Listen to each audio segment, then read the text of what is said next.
Where I am. Oh, hello. I don't know where I am, folks. I'm completely lost. I don't know who's with us. I don't know who's not with us. I don't know who we lost or who we gained. I'm doing my best here, guys. So for those that were with us, we had started and then we ran into a technical glitch. And what happens with the way we stream is that if you leave the program, you have to reissue a new stream. So if you're on the old stream, we need to migrate you to the new stream, which is this one that we're on. So hopefully I'm coming through to everybody. You are restreaming again. Okay, we just need a new chat key. So if you guys want to see if we can get the new chat to show up, that's the only thing that I think we're missing. And then other than that, so let me go ahead and add the new chat back. And then I'm just going to go out because I got to make up for lost time now. And I want to know, most importantly, can you hear Tyson? Because I want his voice heard. If not, we just got to keep going forward. Yep. But if you can't hear him, you're just going to have to hear me. What he's going to do is he's going to be typing through the chat, and then I'm just going to be talking to myself, which is fine because that's kind of what I do most of these streams anyway. All right. So for those that were with us before we dropped off for about 10 minutes, we were introducing what we're doing today. It's called Your Rainbow Panorama. I'm just going to show a picture, and then we're going to get right into it because I lost 10 minutes now. It's an art exhibition. It's on top of an art museum. It's really beautiful. It's called Your Rainbow Panorama because you get a panorama view. You get a 360 view of the city skyline, and it changes color as you go through it. It's really one of the most amazing things I've ever seen. It's almost like nothing I've ever seen or experienced before. And I just thought, what would it be like to model it? And more importantly, because of the colors and because of the light and because of the view to the city, what would it be like to render it? So it's a bit ambitious, but if you know me, go big or go home. So that's what we're going to do. We're going to grab this little tiger, this little piece right here. I'm going to grab that, and then I'm going to pop into a brand new file, and I'm going to paste it. I don't really need to worry about pasting it in place. I can always move it into place. And then I want to set my axis. So Tyson, let me know if someone is reporting that something's not working. And I think everyone says it's working, and people have joined over.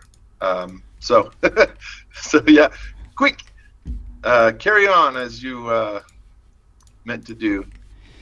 Yeah, talk about a pivot. Yeah, okay, good. So pivot, right? You got to learn to be resilient. So if you can see here in this museum, this is the sort of what the museum looks like now. Can I get this texture, or should I just leave it? I think it's going to bother me if I don't have that there. I'm just that'll be good enough. Okay, so what we're doing is I need to place this thing. It seems simple, right, folks? Like, oh, it's a circular pavilion. How hard can it be? I think it's actually going to be quite a bit harder than I'm anticipating. So let's find out. I have a few numbers in my mind that I'm going to need to work with. I found some information that had a little bit of information about how this thing is built. So I will sort of try to build it as close to real world dimensions as I can. So first thing I want to do, as always, check your units. We're going to start in decimal today, which is going to screw me up. And let's go in, oh man, what do I want to do this in? I'm going to do it in meters, but I'm probably going to switch because there is some stuff, or I just have to do the math in my head, which is actually not hard. That's the whole point of the metric system. It's supposed to make it easier, not harder. Well, you're doing math, so kudos there alone. So going back to my numbers, the number that I want to start with is going to be, I threw some numbers out to myself this morning. It is 52 meters in diameter. So let me just double check to see if this building is to scale. Oh, it's measuring in inches. Didn't you see me change this just now? Decimal? Oh, that's why it didn't change it. So let's just switch it to meters. I switched area to square meters, I didn't really need to do that. So how big is this thing? It's about, I'm going to say plus or minus, it's 50 meters, which I think I'm going to call that good. So what I'm going to do is I'm going to change the axis of this component so that it aligns better with the orientation of the building. And I'm going to model on top of this, but I'm going to sort of model it for now off to the side. I just kind of want that building there because we have to place it on the building. That's the whole point. So I'm going to start with the circle, and I said, what number did I say, Tyson? This is why I need you in this chat. Didn't I say it was 52 meters in diameter? So then half of 52 would be 26. I know that because a deck of cards has 52 cards in it. So I'm going to say 26. And then I'm going to set my circles. What do you set your circles to? Well, something like that. Something like this. Yeah, 60 maybe. What about 360? Is that too many, do you think? Oh yeah, I'm gonna give some spoiler here, but Eric I think hopes to render this, so yeah. All right, let's do 360. So because that way each one I get I won't see any facets or anything like that. And if that's too much, then I'll pay for it later. So the other dimension I found out is that it's 3.2 meters wide. So what I would need to do is offset this. Oh, and again, for those that come in the chat, let us know where you're from. Let us know what's new with you. How are things going? We kind of skipped over that because we were too busy trying to figure out how to make this thing work. But hello, welcome. Got people from everywhere here. It's amazing. Okay, so this is a 52 meter diameter circle, and it's offset 3.2. Now the height of it is going to be 2.8, but I'm not sure I want to do the height yet. I kind of feel like I want to break it up into a component, because one of the other things I found when I was doing some research on this, and let me go to while I'm talking, I'll go to the picture because it's prettier than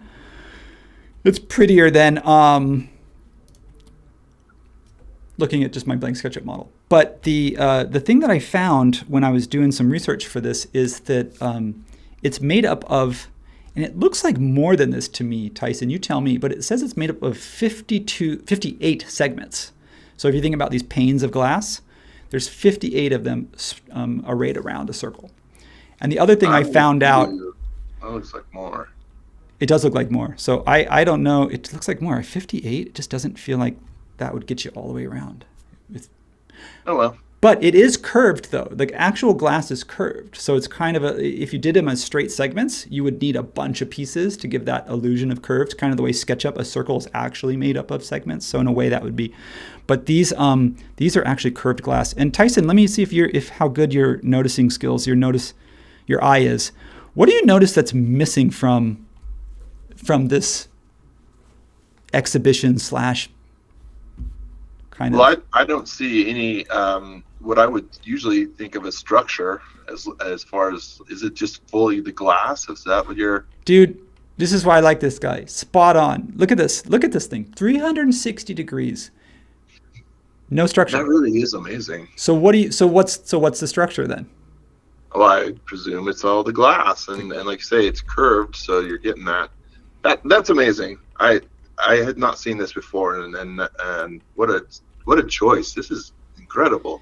I was up late last night reading an article about how this thing structurally was built, and it's absolutely amazing. It's curved glass. It's super thick. It's got 4 glazing layers in order to get the exact color gradient that they want, and it's structural glass. And it also has to take wind loads, so it moves. Just kind of like the way Empire State Building or like those tall skyscrapers kind of are allowed to sway in the wind. These glass panels have joints that allow for them to bend, which is absolutely amazing that somebody smarter than me figured this out. I just try to model it, and somebody else actually has to figure out how to build this thing. So let's... It was amazing. You know why this is the perfect choice? There is no you can literally just pull that up and you're done. You don't have to do details. It's that straightforward as far as modeling it. That's awesome. I said I think it's straightforward, but I think it's going to be a little bit trickier than that, especially when I'm going to render it. And then we're also going to place it on the roof, so it needs to structurally sit on the roof. But okay, enough talk. Nothing's ever so this is 58 segments. What do you think? I think that actually looks about right now. Now, when you see 58 arrayed, that kind of actually feels like each one of those being one of a different color gradient. Okay. Yep. Okay. You're right. So I'm going to, I'm just going to give myself, I like to do this. I don't know that it's necessary. But I like to give myself like a little crosshairs, and I just kind of take that and make that a group, and I just place that there. I mean, I know I can inference it. It's just, for me, it's easier to see it. It's kind of like it's like a little marker. So the other thing I was going to do was I need to find, because we arrayed this, even with, because I arrayed one segment, I kind of made a mistake there. What should I have done? I should have arrayed the whole line, shouldn't I have? Because you can see that because the curve is segmented, I didn't it didn't break because it leaves this tiniest air gap. So right, because you didn't respect your 360 degree. So what I want to do is make this a component. I'm just going to call this module for lack of a better word. And then I'm going to select everything except the module, delete it. And then so it's kind of counterintuitive. It took me a long time to learn that sometimes you actually model stuff only to get to one piece. And then if you're using components, then you just dump all that stuff. It's all temporary geometry. So I'm going to type in 360 degrees to make this a polar array. And I'm going to say \58. And it's going to put us exactly back. Now, remember I did 360 degrees, so that original one, it's going to copy twice. So if those of you are following along, not just to be entertained, but to learn something, make a mental note that if you do a polar array 360, you're going to get that duplicate copy. Or you can do the math, and if you know that 58, I think, what is it? It's 348 segments if you want to divide it by a nice 6. Each segment will be 6. 348. No, now you're confusing me. Okay. So now we have this to work with. So here I can just grab any of these. I can even just pull one off to the side if we wanted to, and I can switch back into perspective mode. And I don't know how thick the flooring is, so we'll have to just look at that, but I'm okay. I'm just going to pull this up. Let's just say 0.25 for now, which is kind of gives me something that feels like a sidewalk thickness. And then I think it may be thinner than that, but you have to have something thick that you can stand on. And then from there, I'm going to offset this. I don't know how far. I'm just making these numbers up. Let's go with 0.15, which is something like 6, which would be the equivalent of something close to 6 inches for my imperial folks that are tuning in with us. And because I'm offsetting the outside of a curve from going from small to large, I need to break that. I need to extend and break that. And then the same thing's going to happen when I go concave, which is, I'm just going to do that same offset. 6. Whoops, not 6 meters. Remember, we're not in Kansas anymore, Dorothy. 0.15. Okay. And just for clean geometry, make the effort to get rid of or extend those. This is where Aaron's Space Mouse comes in handy, because when you do these like lots of little tight zooms. So I'm going to call this the walkway, and I'm going to call this is where they put lighting and ventilation. So I'm going to offset that again even thinner, so 0.05. Nope, 0.01. And I'll bring that down 0.15. 0.1. There we go. So it's like a little trough that the glass sits in, because that's where the joint is going to be. And I have a detail. I actually have a construction detail if we wanted to copy that, but I'm just going to wing it. If that's okay. That's very cool. All right, so the glass panels will sit there, and then there'll be a little air gap that will be sealed between them, and the joint sits below. In fact, maybe it is worth just pulling it up so that our folks at home can see that, there is some method to this particular madness. Let me pull up the detail that I found that shows. In fact, that's actually good. I do need the detail because it's going to tell me a little bit more about how this thing, how the structure underneath the glass sits. So if I pull this screenshot into my model, and yes, for those of you who just saw that I copied it inside of the component, I caught that too.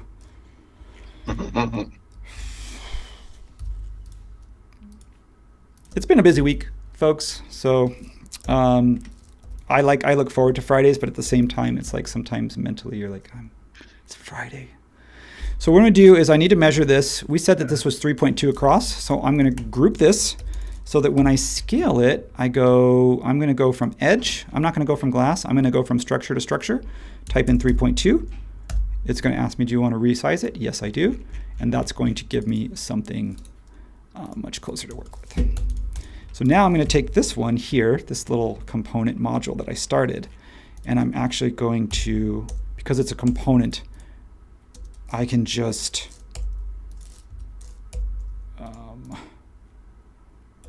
I'm going to put this vertical, and I'm going to take this, and this is what I should have done.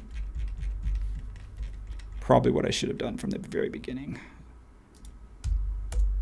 If you have a reference, use it. If you don't, well, I guess don't. If you don't, wing it like Tyson does. That's my wise word. Nothing's accurate. It's my wise words for the day. Use your references, kids. All right. So you can see where I changed my model axis to the roof. So as I'm modeling, when I start modeling, it's already putting me at the roof. I don't know if that's a good or bad thing, but hey, we're floating in space here. So this is probably a good time to create a new style. I'm going to make my edges pink because I'm tracing and I have a hard time seeing black on black. And then I'm going to update this scene and I'm just going to call it trace. So there we go. So now I can look at this and say, Eric, how close were you?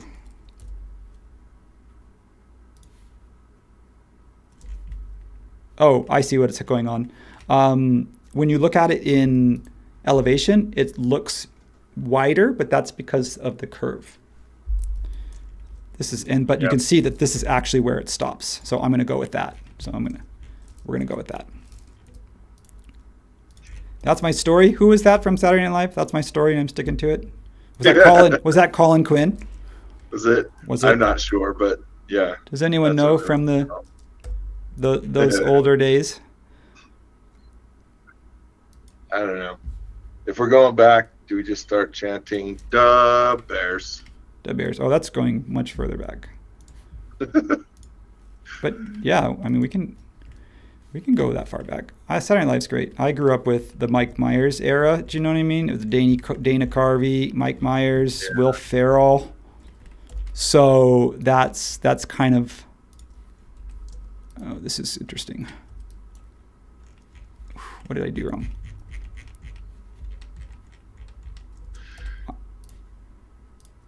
Okay, so sometimes I have to turn my X-ray off because it's a little hard to tell like what's going on.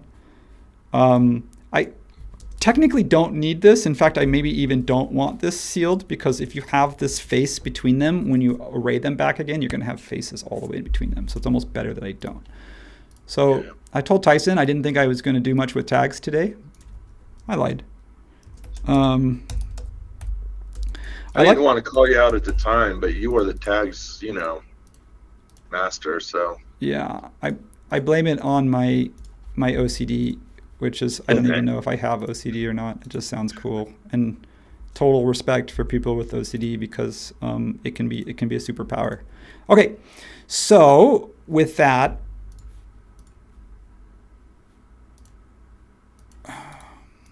So I do this because what it does is it lets me kind of switch back and forth between tracing and viewing, and that's cool. And then also you can see that this thing's going to build itself as we go. So I'm not going to worry about the 360 until we get closer to the end because that's when the V-Ray, that's when each panel needs to be different because each one's going to be different color. I'm fascinated to see what you're going to do with that. I'm fascinated to see what I'm going to do with this because I have no idea what I'm doing. And I sometimes, I try not to admit that, but there are some times where I know what I'm doing and I'm like, oh, I know how I'm going to do this. And then there are other times I come into this and I go, I have no idea what I'm doing. And I think the people in the chat, they like to see both. I think you like to see that sometimes this guy has a plan and sometimes he's just pulling stuff out of air because I think that's true to how we work. It's kind of true to how we work, huh? Sometimes we know what we're doing, sometimes we don't. Wise and True Words. Okay. With Deep Thoughts by Eric Sargent, since we're referencing old SNL. If I'm going to be accurate, I probably want to, I want to come over here and I do know the height of this thing. And the height is, and you can't see it because it's on my screen. It does, I may say it, but I've got a little cheat sheet. It is 2.8 meters high. So if I was going to do this really properly, I'd go 2.8. And even if it doesn't align perfectly with the image, I think I'm just going to go with that. So update, and then I want to come over here to scenes, and I'll show you why. Scenes, always disable scene thumbnails. Little pro tip. I don't know why they're not disabled by default. Because even just that time that it takes, that like millisecond that it takes is like add that up by 500 and that's now 500 milliseconds, which is too much time. So I want to disable camera location on my viewing scene. And the reason why is because if I turn the camera and I want to click view, I'm really just, it's a shortcut for turning off my image. And yes, I could turn the tag off, but ultimately I'm going to be freezing other things as well. And so what I could do is, like, if I wanted to like hide this and update this, then what you're seeing is that my trace view versus my viewing view, yeah. Maybe I do that. Maybe I do that to both views.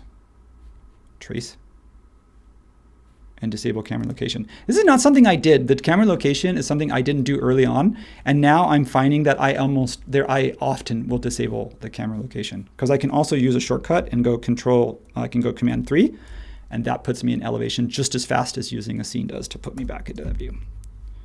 Oh. Right, Tyson? Interesting. I haven't tried that. I said 2.8 meters, and look where it got me though.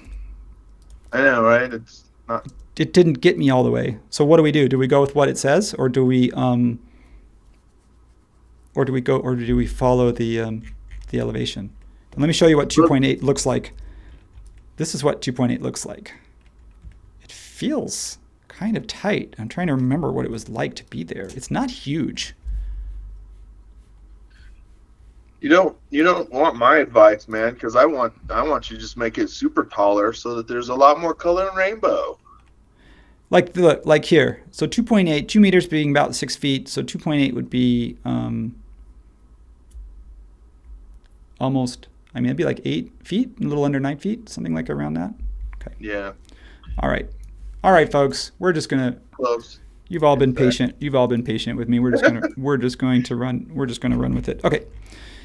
So my tracing scene, camera 3, we're back to it. Let's just do this thing. So what I need to do is build the glass now. I don't know that I need this for the glass. I think I can just take this here and I can just take this and just offset this. Take this line here. Oh. Actually, I almost do want to give this a thickness now that I think about it. Let's see. I'm gonna close this for right now, and then I can open it back up later once I make this a component. So weld that and offset this to the halfway point. I did that at 0.5, so I'm going to go with 0.75, 0.075, and then I'm going to come back. So 12 millimeters, if you're modeling in meters, that would be 0.012? No, 0.0012. But why wouldn't you just type in millimeters? Oh, you can just type it in, can't you? The units? Yeah. Like 12 mm? Yep. Dude, Tyson. Freaking. Sorry, excuse me, my language. I don't care if even it's easy math. I'm very averse.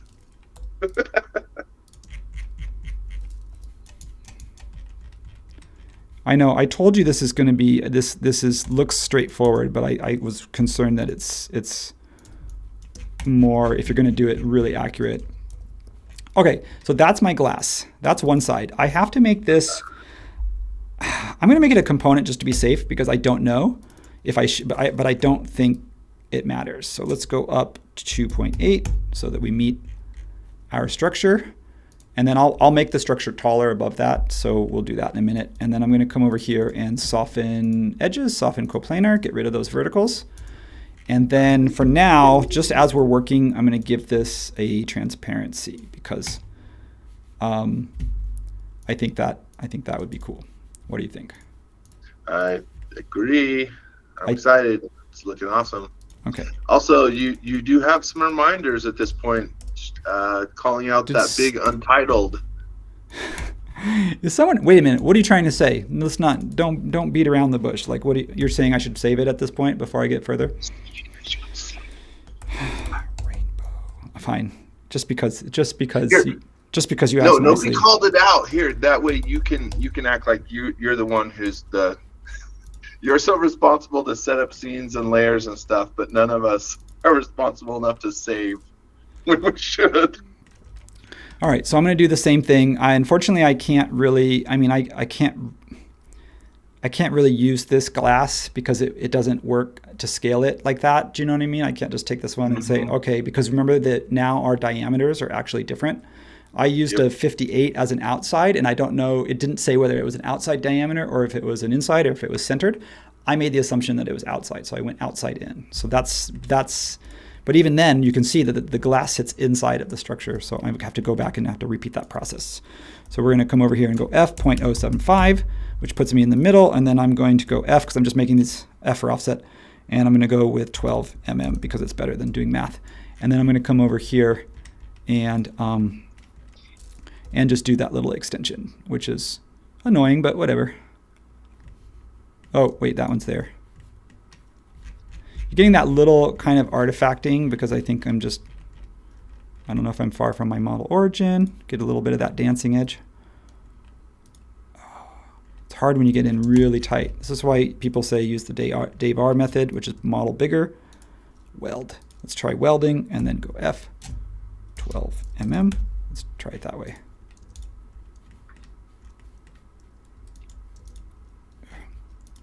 Maybe it makes more sense to make that a component, move that up, and then I can kind of work on it, or move that even better. I know some people like to use like hide rest of model, but I like to use, I sometimes will just work off to the side. We call it the Tyson Boneyard method. Well, who doesn't like that? Okay. I do like hide rest of model though. Yeah. All right, so because I offset this, but I'm off of a face, I'm closing that manually, and I'm going to come up 2.8. It's like, Eric, you've spent 40 minutes, and you've gotten 2 panes of glass. That's how we're rolling today. It's all going to come together at the end. I say this, I just say, because you just trust me, it's going to come together at the end.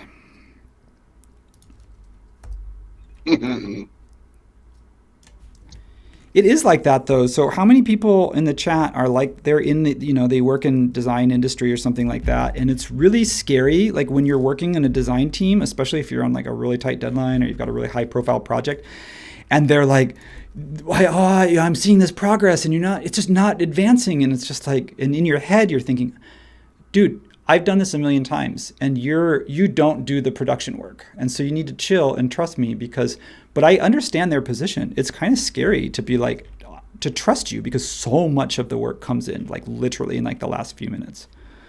And that's it's kind of a scary spot to be. So if anyone's in that position, where you have a team and you're like, dude, I'm not seeing progress. I don't think we're going to get there. I don't know how we're going to get there. Then If you know, you know. Yeah. And you're doing some really detailed setup here. I'm impressed with how thorough. Okay, I'm not getting into like this. I'm not worrying about joints or anything like that because like I like to stay in concept land, and concept land says get enough detail for us to understand how it works and for it to be believable.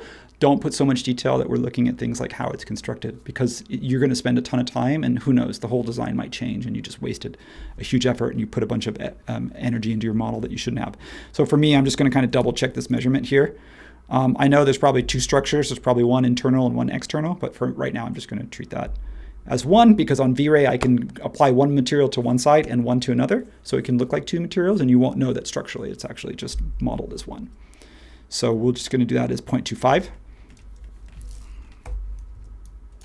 0.25.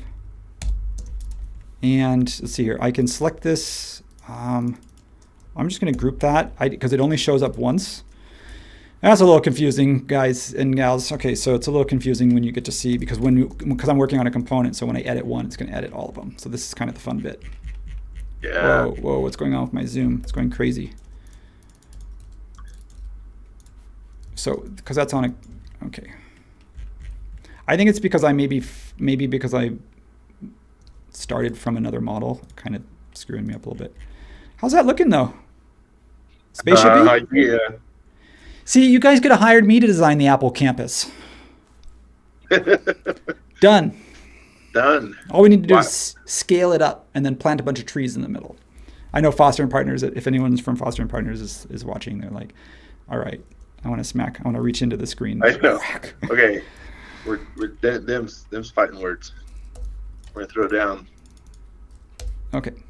No, I'm joking. We're just having fun here. It's Friday. Okay, so there are a number of comments that are just relating to what your earlier discussion about, a lot of stuff comes in later, and people who don't understand the process don't understand the process. I think there's a lot of people who relate to that. Sorry, back to you. All right, I'm going to cover the screen for a second, Tyson, on my other screen, because I need to find something that I think will get me. I didn't prepare for this, but I need something that I think represents. This is cool because again, there's a method to this madness. I want to test. Let's test. So much of this is going to be lighting this thing and then placing it in context and then building out the cityscape. So the actual modeling is only kind of half of the process. Now, one thing is there is a staircase that goes up to it. I don't know. I don't have a plan view. I don't know where that is. We might just kind of, when we pick our view, we might just kind of fake it.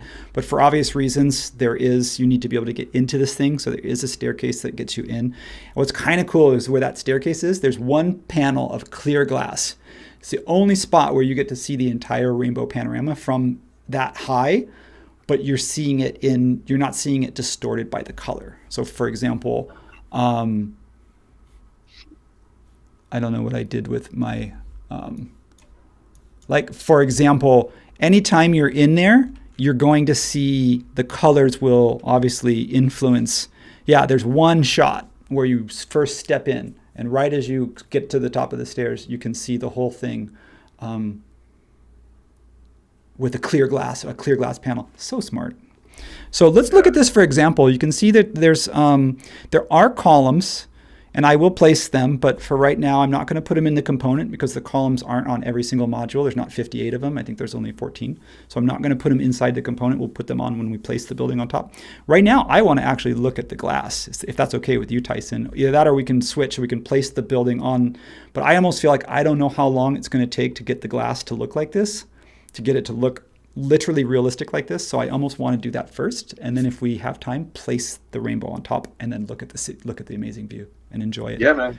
You're 10 till 1, and so however you want to plan that out. Here's what I'm thinking. Let's just test this really quick. Let's bring in a rainbow palette. Speaking of which, we need something. I kind of want something that's going to make it easier. I could steal from my crayons, or we could go in and just tweak it, but I don't know. I need something rainbowy. So let's start with that and see if I don't know how many gradations we're going to want to pull, but we're going to need 58. And so I'll see how quick we can do this, but let me test one to make sure it works before we just go crazy. I'm thinking, let's test this first one, which is this teal color. So instead of using the regular eyedropper, because if I use the regular eyedropper, I would get the whole rainbow spectrum. So I'm going to use the little eyedropper here that's in the materials palette. And that's a screen sampler, so those that don't know that. And then what I want to do is test this by applying it to, I'm going to select all instances. I'm going to extensions, materials, tools, remove from selection. So I'm going to wipe out all the materials. So that transparency that I just gave it, we're going to give it to it in V-Ray. So we're just going to undo that step. I'm going to go ahead and grab that material again. I'm going to place it here. And you can see, whoops, I only want to place it on one. This is just a little test. I want to see, okay. So if I do this, you can see what happens is that if I can place different colors on the outside of components. And what that'll do is that'll get me this sort of spectrum approach that I'm trying to get to. And again, I don't know if these are the right colors because I don't know, because I think it's just going light to dark, and so it may not actually get me where I want to go. We may actually just be better off doing it manually. So that's one way that we can apply different colors. Now you're probably saying, well, what about the roof? Well, you can go in and override that. We can go in and actually apply a different color to the roof and a different color to the structure. Copy, delete, paste.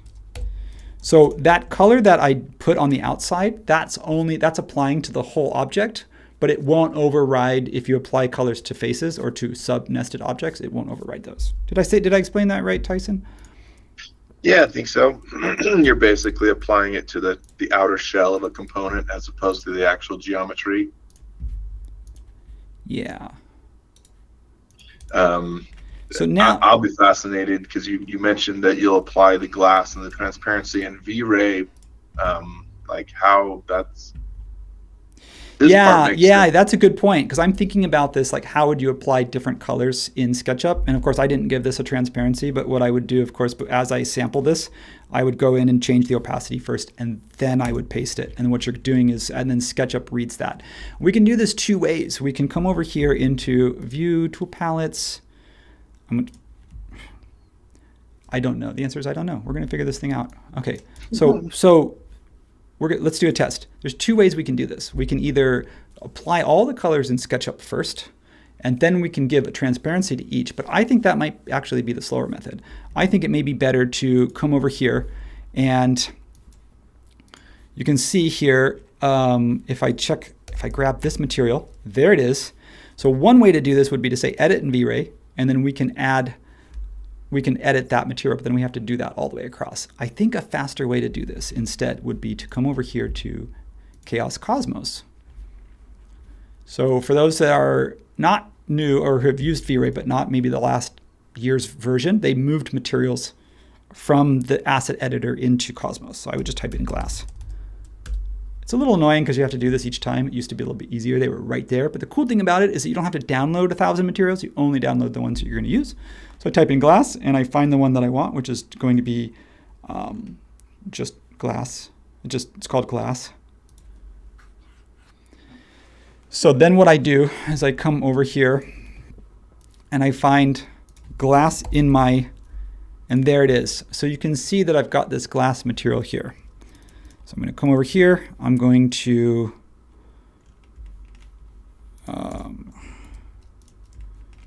I'm going to select this one and this one. And I'm going to go Extensions, Materials, Tools, Remove from Selection. It's already removed. Remember, I applied the color on the outside. So what I'm going to do is say apply this to selection. And what it's going to do is it's going to apply that glass all the way around. You know what I think we need to do, Tyson? I'm very curious. I'm very confused myself. I think we need a combination of methods. I think we need to have one pane as color, almost as if we were physically building this, so that we have a neutral glass, as if that's just the structural glass, and then we skin it with like a wrapper, almost like a transparent or opaque wrapper. That's the color. So you put a film on the glass. I think we're going to have to do that in SketchUp. So I think what we would do is take something like this and copy that, put it in place, group it, or make it a component, doesn't matter. Extensions, Materials, Tools, Remove from Selection. There we go. See what I just did there? I took another piece of glass, and that doesn't have a material applied to it. So what that'll do is now we have two materials. We have glass, and then we have a color. So I was thinking about changing like the actual glass material because it does have a base color in the diffuse slot. So you could change the color of the actual glass, but I don't think that's the way to go. I think that's going to take too long.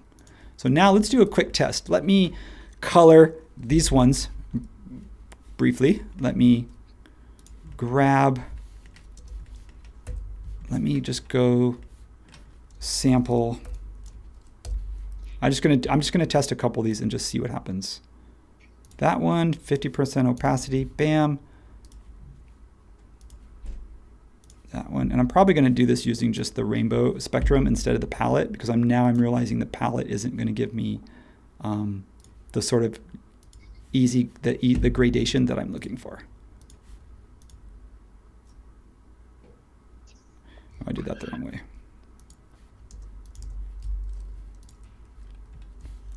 People are like, I didn't sign up for this. That's exactly what I signed up for. In the chat, they're like, I don't know what he's doing, and I don't know that I'm not sure that I signed up for this. Well, okay. No, you can test that out. I was curious if there was a way in V-Ray to say something like apply the glass material but preserve the diffusion color of what the SketchUp model is, and I was going to be surprised if there was. It seems like there isn't. You would need to have a unique. You'd have to duplicate the material. So you'd have to have, if we have 58 panels, and if they're all different, you'd be 58 materials, which is why I was thinking it's better to place it on a default material and paste it on the outside of the component group as a film, so an additional layer. So you have glass, and then you have this sort of film layer, and whether that needs to be moved inside of the panes of glass or whether that sits on the outside, I don't know yet, but let's take a look. We're going to test it right now. Oh man, this is scary. So you can see that it almost looks like it's Z-fighting because I did put that pane of glass, and if they're sitting flush, it may be a problem. I may need to offset that by even just like a millimeter. So let's just, in the model, I know in real life you would apply it to the glass so they would sort of sit on the same surface, but in SketchUp, you really shouldn't have faces that are sharing that. So let's go ahead and pop into our render settings. I'm going to take progressive off, bring the quality down to keep this moving fast, turn denoiser on. Denoiser it works too good, so I'm going to switch that from default to mild. And then I'm going to switch my render output to match my viewport. And just for fun, because ambient occlusion looks so good in SketchUp now, I'm going to open up global illumination, advanced settings, and put on the ambient occlusion too. And maybe I'll put some outlines on. There we go. Why not? Let's have some fun. Let's render this thing. Save.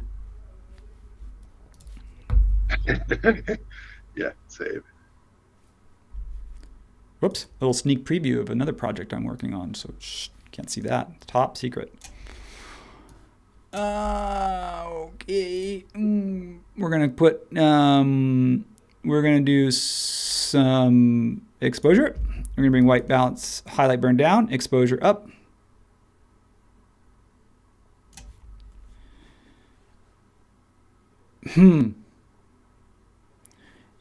Let's do this. I think it's working, but I don't know that it's good enough. So let me just get rid of that, and I'm going to come over here to V-Ray Tool Palettes Objects. We're going to put an infinite plane in there. An infinite plane is just so that there's a ground plane, and that will help us.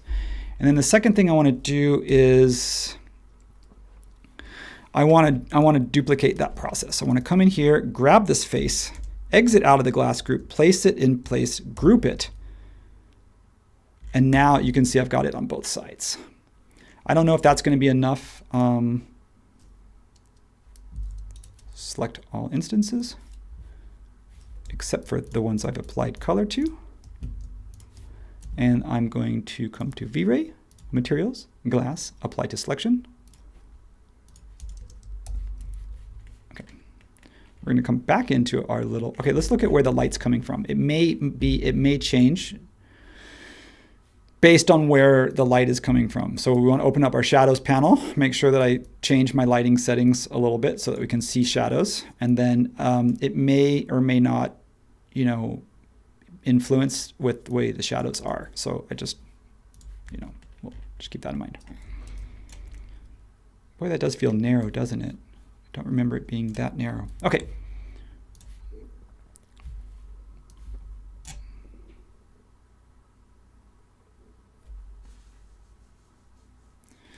I'm not seeing the color.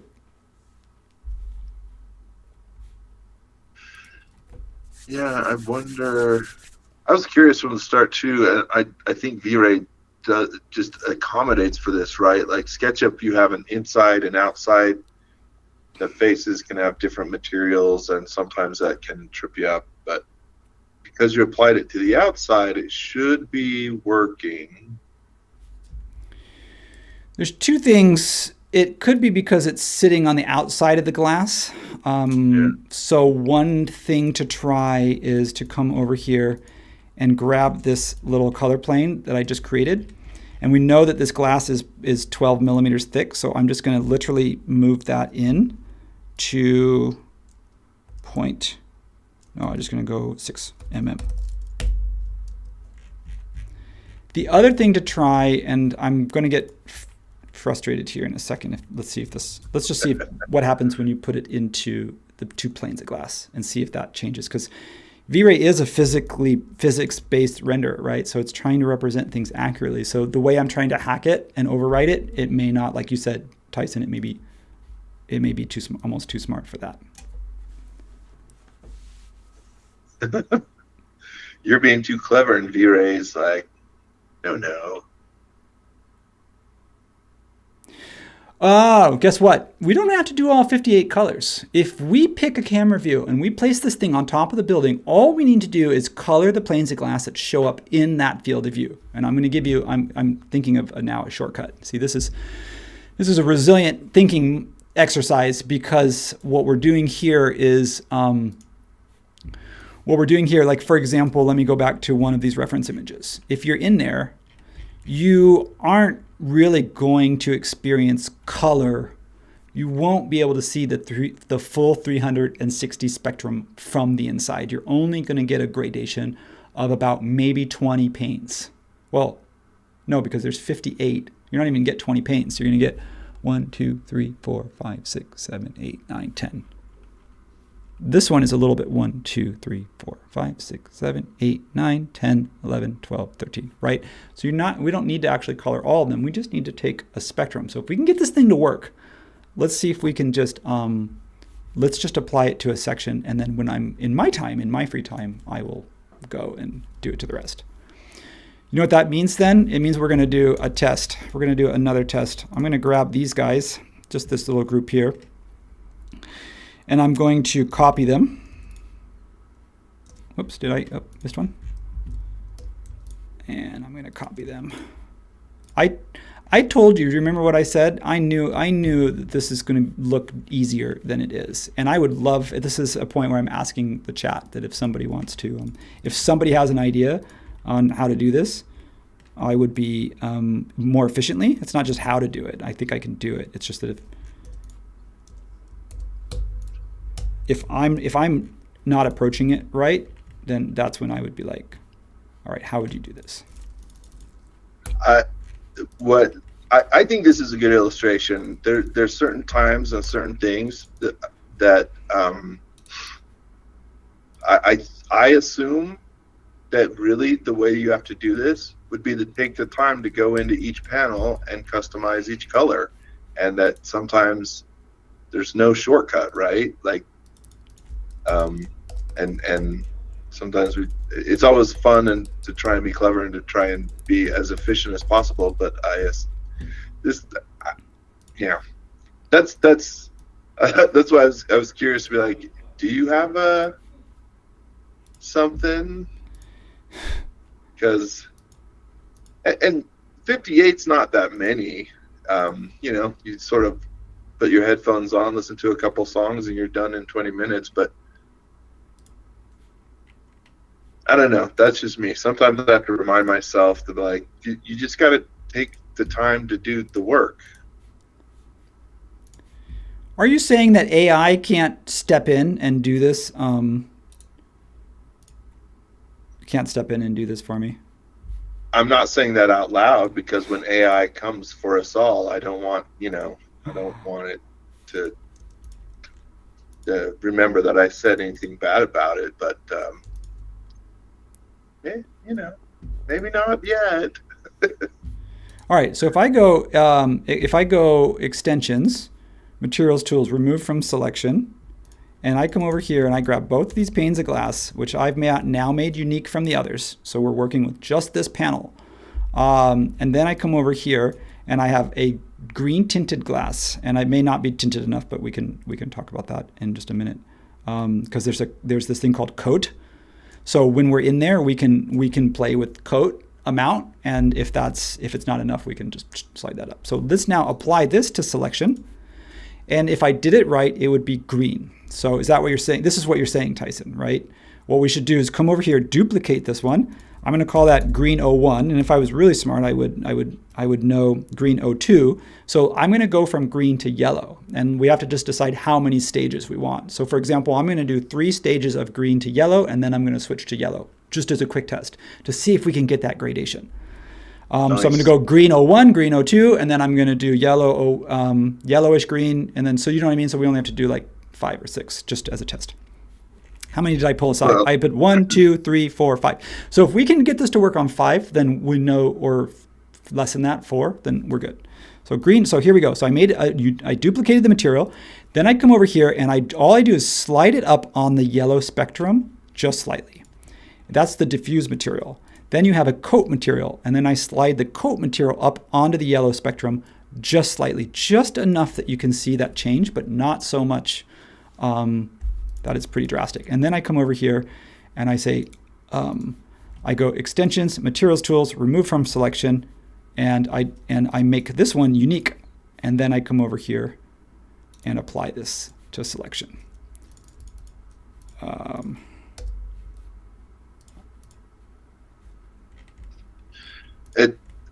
There was a suggestion that what you're doing with the coat. Somebody suggested the coat or the sheen could be an option to adjust the material with. So nice.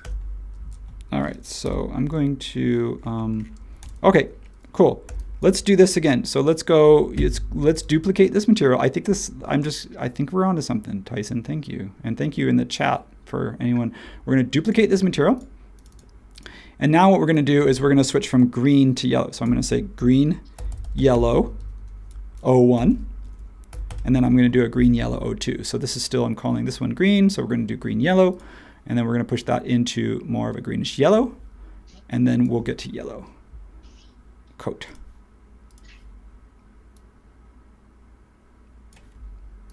Okay, and then I'm going to duplicate. While I'm in here, I might as well just do this again. Duplicate.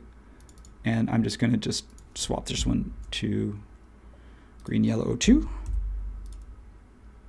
Whoops. Oh, that's right. It duplicated in that direction.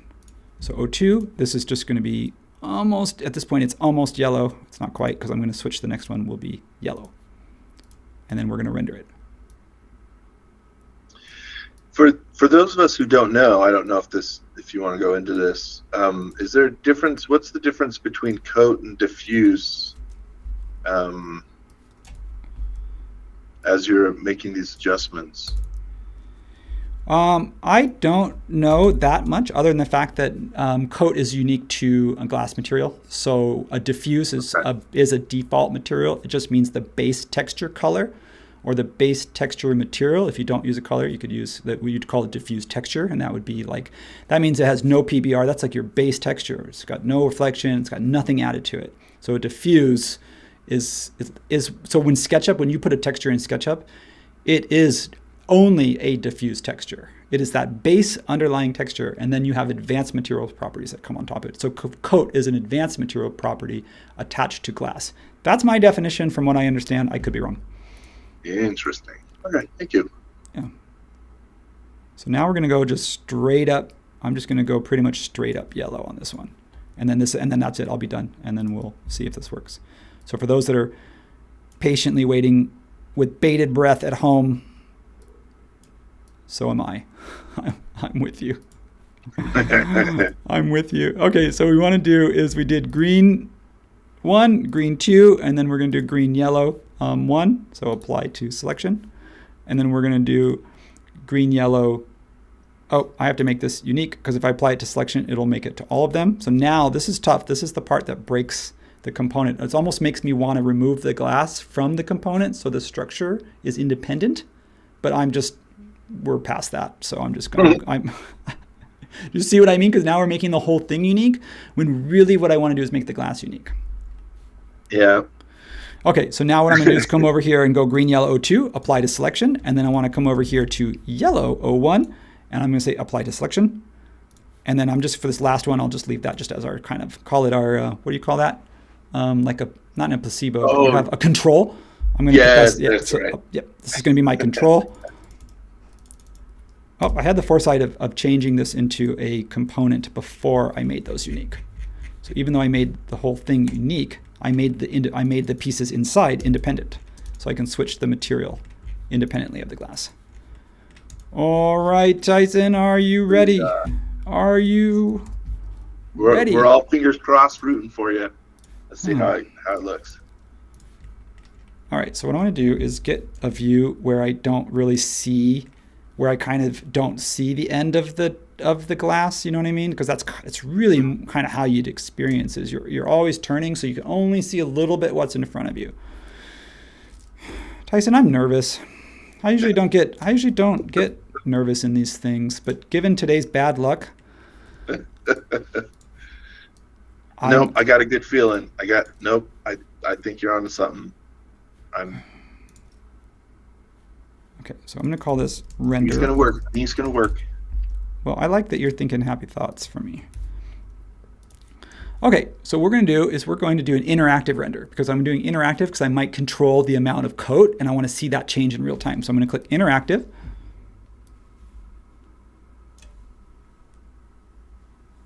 And now let's go ahead and play with that. Let's go ahead and I'm also gonna cheat. Shh. Hey, everyone, audience, cover your ears. Just for you and me, Tyson.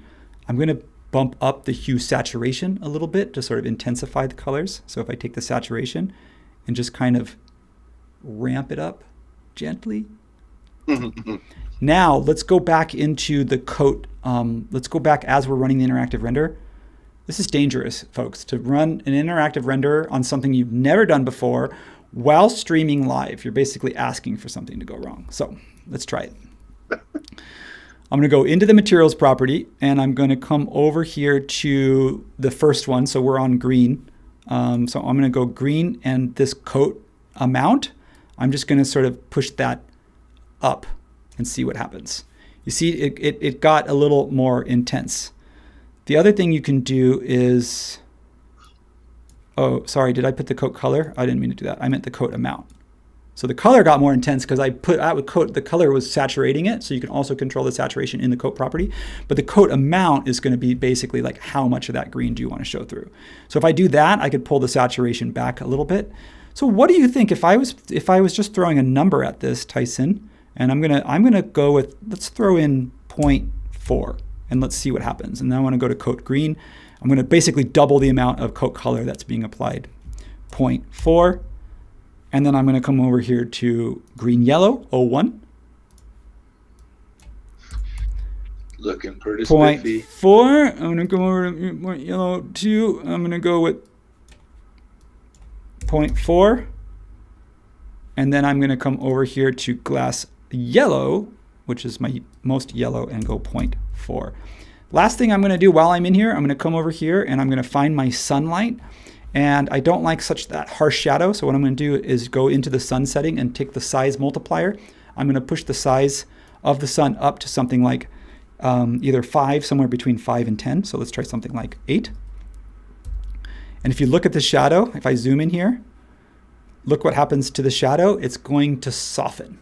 So the bigger the sun is in your model, the more it's going to cast almost like an overcast shadow. It's like it softens it. And then the smaller the sun is, which is default 1, you're going to have that really crisp edge shadow. And I think because the light's coming into the glass like this, I kind of feel like I don't want, you tell me, Tyson, it feels like it shouldn't have a really hard shadow. It feels too contrasting. No, for sure.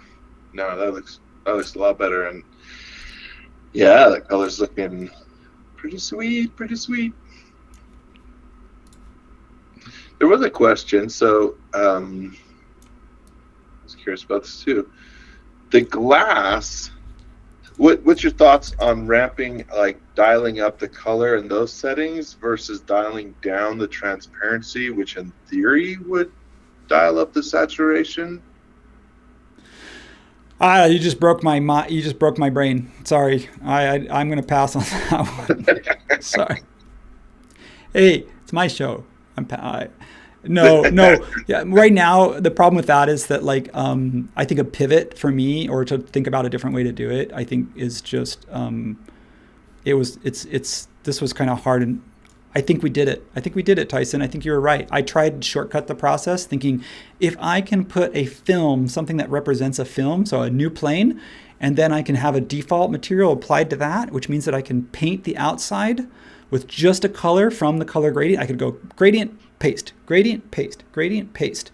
And I thought I could probably do the whole rainbow spectrum in about less than 10 minutes. And now I'm realizing that took 10 minutes at least for me just to apply 5 panes of glass. So what I want to do is I want to take a step back here because we have time. And then I want to do a larger section because it would be kind of boring, I think, for someone to see. We've already done 5, but 58 minus 5 is 53. So that might not be the best use of our time, but what if we did a section that had something like 20 or 15, and then we placed the whole model into the context, which is the model that we started with for those that tuned in late or missed because we had a little snafu with our streaming setup.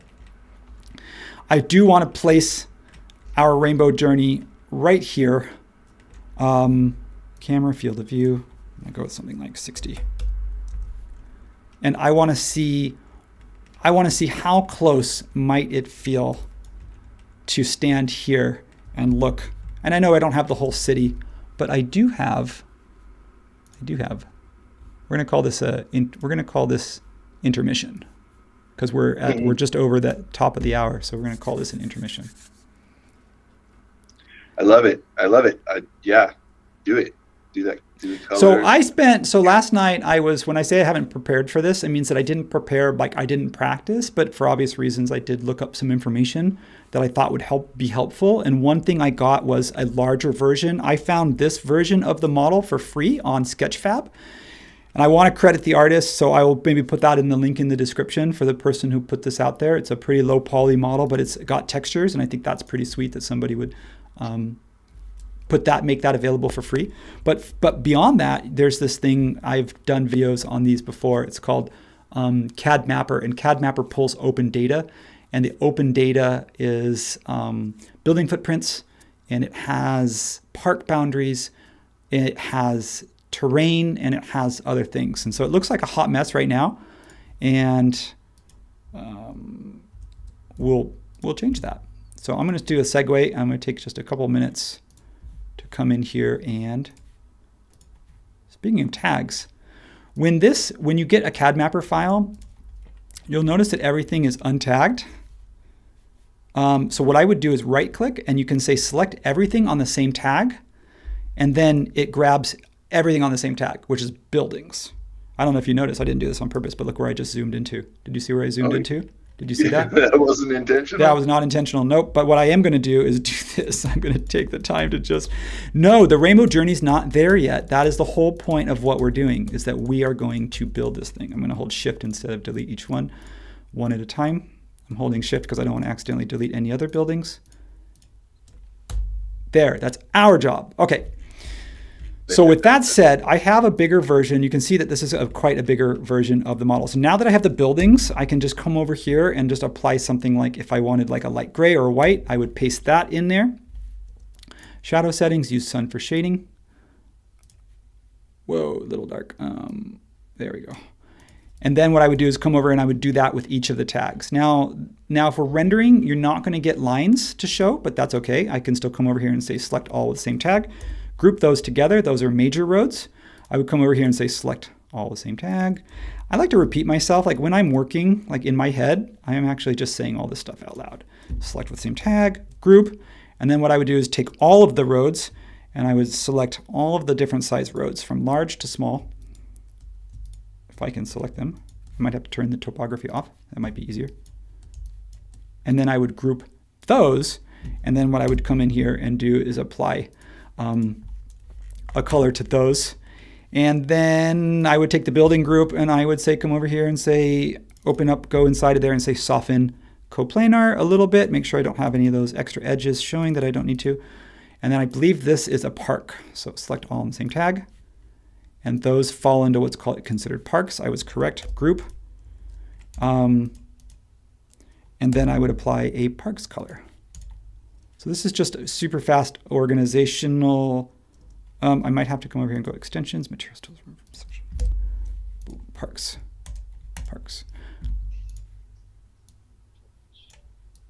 Oh, why is it not? We were just talking. Sorry. No, it's okay.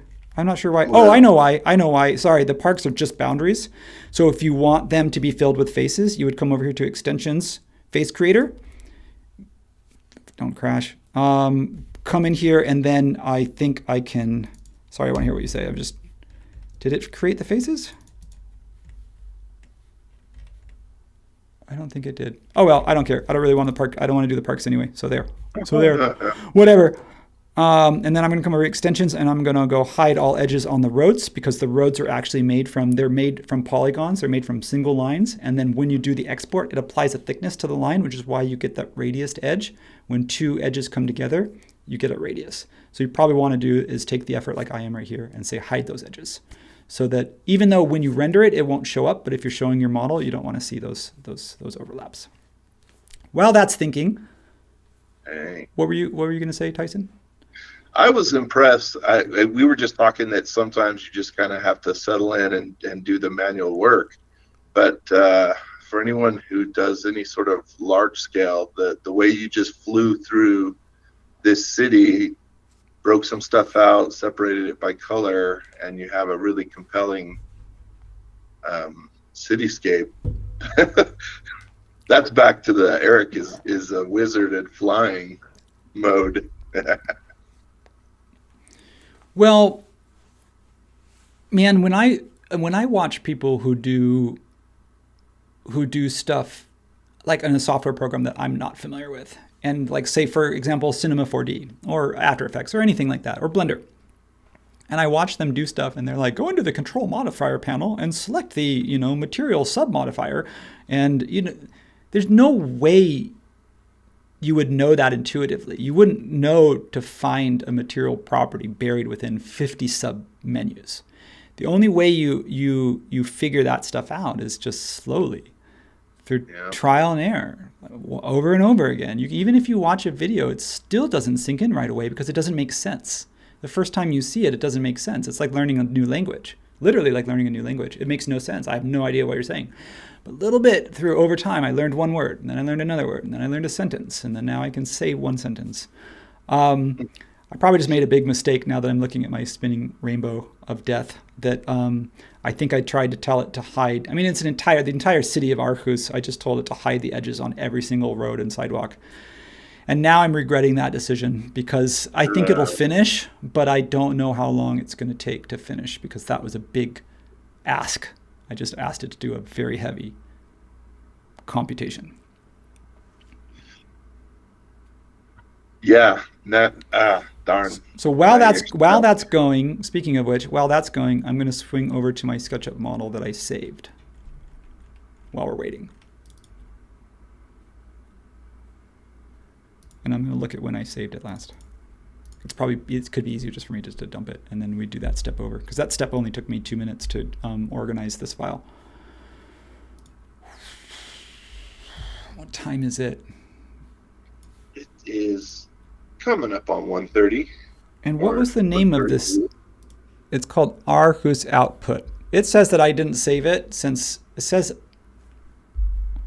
11:08. How is that possible? That was an hour and 10 minutes ago. How have I not saved it since then? Hey, chat. How come you're not pinging Eric regularly? Isn't that? I'm sorry. It should have been on me to remind Eric. I'm going to give it. I don't want to redo that step that we just did. If I force quit it, you know what the good thing is that the amount of time that I've let it sit in the background, it most likely created an autosave. So if you force it to quit, and then basically you're dumping, whatever you're at, but when you open it up again, it could ask you if you'd like to recover the file, because they'll have a recovered version. Usually a backup version could be newer than the last one I saved if I let an hour go by. Which, don't do that, number one. Number one, don't do what I just did and ask for just hide the edges of the entire city. that was a huge mistake. But secondly, because we're going to render it, do you know what I mean? I did it because it's a visual thing and it looks better. But when you render it, V-Ray doesn't render the edges unless you tell it to render the edges. And so it won't. So now I'm just thinking we just dump it. I mean, now I know how to do this process with applying the colors, and we're only going to do it to about 15 of them. And we have half an hour to apply 15 colors. What do you think? We just dump it and start over? Do it. All right. The first part of this was I always, you know what voice that comes into my head in this moment? It's always Austin Powers, who says that, when he kind of looks and he says, "I also like to live dangerously." Was that from Austin Powers? Did I get that right? That sounds like it is. That sounds like it. Dude, I do also like to live dangerously. I just did it. So, oh man, just the confidence.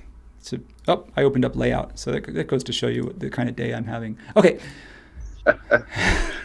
We'll see if the recovery comes in, and layout is not going to help me. It is not going to bring us back. Hey, look at that. We're back where we were. So okay, we didn't lose anything. The only thing I lost was that CAD mapper process, and I did that as like a little segue.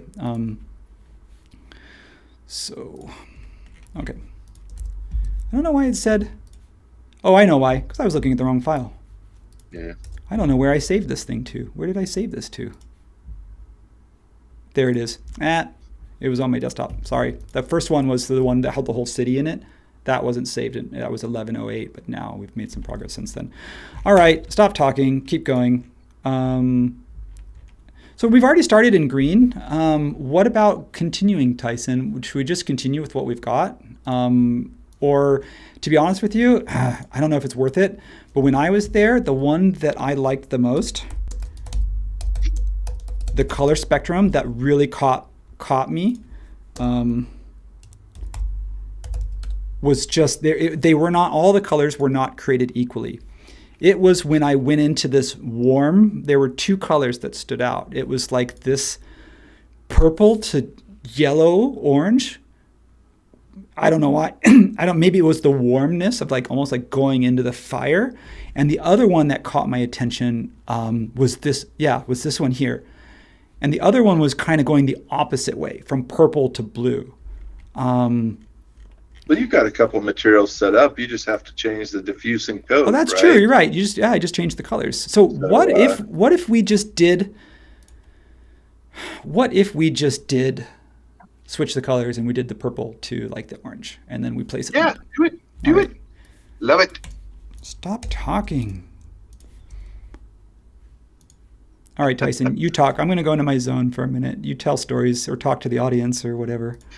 I just had the funny memory of some of you will remember our friend Jody, and when I would do live streams with Jody, like the thing that he would always have a bag of chips or something. He's in the background just sort of crump, crump, crump.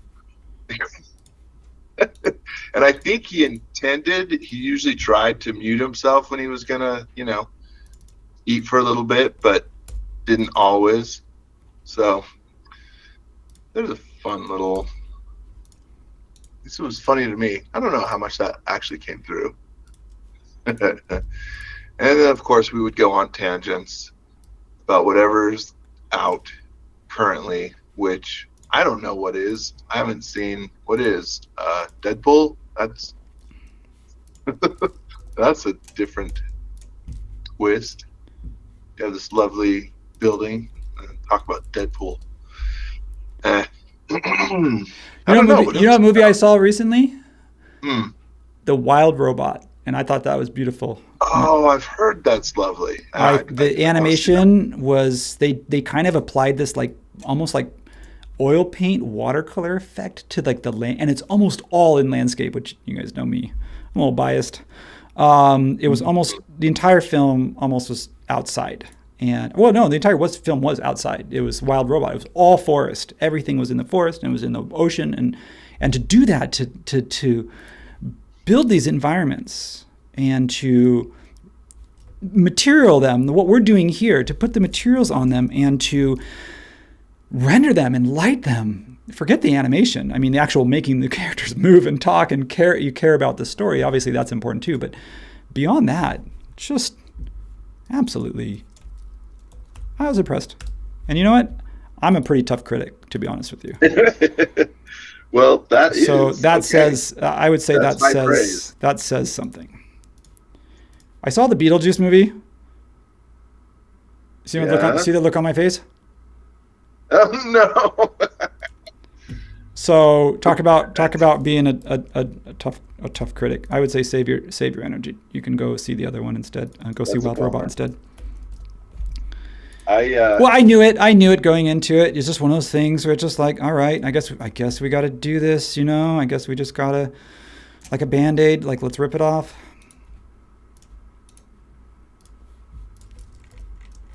Okay. Okay. Dare I admit this out loud? I never saw the original Beetlejuice, and so I finally watched it with my family just like 2 weeks ago so that we could watch the new one, which I haven't seen yet. That's a bummer that you didn't love it. But man, sometimes, the lens of nostalgia, because I gotta say, I mean, it was fun, but I'm like, I don't know. Didn't love it.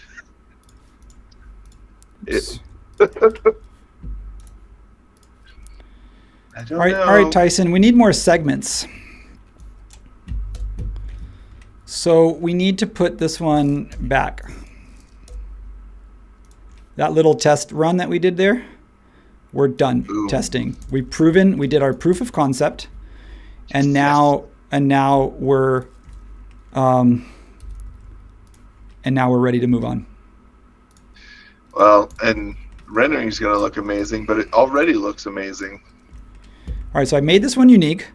Now I'm going to come over here and we're going to do the same thing. Now I'm just going to continue down the pipe. We have time. We're going to do, hey, I might do the whole thing. Let's just, I like listening to your stories, Tyson. Tyson has, I've always told him this, he has a bedtime story voice. I like just listening. He's calming, it's reassuring. Your kids just must have loved growing up with Tyson, and their grandkids are going to be lucky. I would tell lots of stories. I made up some pretty ridiculous stories back in the day when they were smaller and still like that sort of thing. Now they're all teenagers. They don't want any of that nonsense. You know how that goes. I do know how that goes, and yeah. Teenager. Fun thing about being a teenager, you know what the best part about teenagers? Not being a teenager. They can look back on that experience. There's nothing good about being a teenager. It's more about one of those things you look forward to, and then you look back on, and then when you're in it, you're just like, oh. Maybe that movie Inside Out 2. Do you know? For those who've seen that one. I think that sheds a little bit of light, but I'll leave it there. I have one. That's why I'll leave it there. If you don't have one, go get one. Go get yourself a teenager. Yeah, you can find them at the corner store, right? Man, this is. I'm gonna wait. I'll wait until I've gotten a little further, and then I'm gonna say, this is gonna be the coolest. This is like the most boring, and I think this is the most probably boring live stream I've ever done, and I think it's gonna be the most coolest result. Like I said, I think it's all gonna come together at the end. So if you're watching right now, you can just go ahead and skip past all this stuff, and you go right to the end, and you're gonna be wowed because it's gonna be amazing. I promise you. Isn't that the way? Yeah. All right, we're going this way. We're going cool to warm. But here's what I realized. Do you know what I realized? If we're gonna do this properly, look which direction the curve goes. But look which direction I'm going. So how do we fix that? How do we fix that? We cheat it. We turn the corner. Because that's the direction that we should be going. You know what? There were like 20 people in the comments who were screaming furiously that exactly that. They were like, your gradient is backwards and we won't have it. We won't stand for it. Did they? No way. Our chat is so cool and chill. Like, I don't think they get, I would be the one who's like, oh, your gradient goes the wrong way. I know. They are chill usually, but no, I'm telling you. Who was it? Can you name? Chaos. It was pitchforks. Will you name? Can you name names? Ahmed. It was Keggy. It was Brand. I'm just reading it. Was it Ahmed and Keggy? Is it the usual suspects that are out there causing trouble? You guys. I look. Alexis and Axial and Transom. I know. Exactly. Whenever he comes into the mostly chat. Aaron. Aaron's a troublemaker. We know this. Is Aaron with us today? Yeah, he's been dipping in and out. Yeah, Aaron's a pretty busy guy. So, oh, hey, I had an idea about a feature request in SketchUp. Do you want to hear it real quick? Oh. Okay, so for those people who use Photoshop, they have these things called actions. So for example, if I wanted to open an image and I wanted to say resize it, invert the color or change it to black and white, and then save it as a PNG, that's a 5 or 4 step process. Now, if I had 100 images, then I had to do that process each time for all 100 images. Not a big deal, but it's probably gonna take me a good 20 minutes. Now you can do an action where you record each step into what's called an action, into a little button. And then what you do is you go to your next image and you press play and it does the whole thing. It'll even close out the file after it's done. And then it'll bring the next file in line up. So you just go click on an image, play, click on an image, play, click on an image, play. So those 20 correction steps you did are saved. I would like SketchUp, if you're listening, I'm going to leave you with a parting gift today. I would like SketchUp to have what's called an action button because I string together, sometimes I'll string together a series of tools. Like I want to go into a group, copy, paste in place, and then polar array. And then I want to do that 20 times.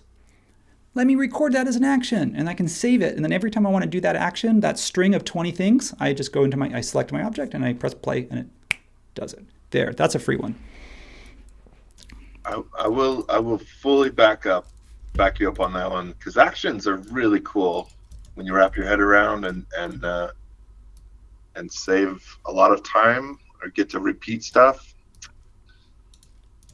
I never thought about actions in SketchUp, but now I'm wondering what kind of repeat things I would use them for. That's an interesting comparison.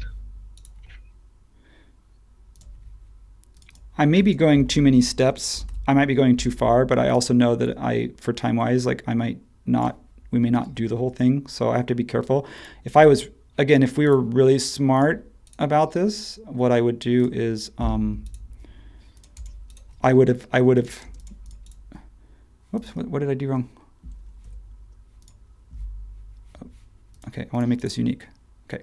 If I was really smart, what I would do was I would map out, I would have an RGB, you know what I mean? I would have all the colors. I would have 58 colors set and ready to go. And then I would pre-build all of those. And then we would come into this and I would just say 1, 2, I would have them numbered 1 to 58.